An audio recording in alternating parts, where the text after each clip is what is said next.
वाद निर्माण करायचा आहे त्याला काय आता त्याला काय आम्ही ते कोण आहे त्याला गचपाण्याला त्याला काय आम्ही मला मराठ्यासाठी करतो कोणासाठी करतो माझ्या मराठ्याला माहिती आहे मी कोणासाठी करतो आहे माझ्या मराठ्यांच्या लेकरांचं कल्याण झालं त्याला काय करणार आहे आता जसं फडणवीस शेपूट धरीन तसं बोलणार ते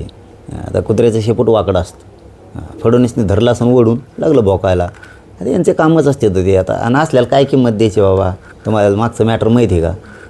तसं ते स्वतःच्या लायकीनं बोलायला पाहिजे पण आता जसं फडणवीस सांगल तसं ते बोलणार आणि आम्ही खालच्याला बोलायला सोडून दिलं आता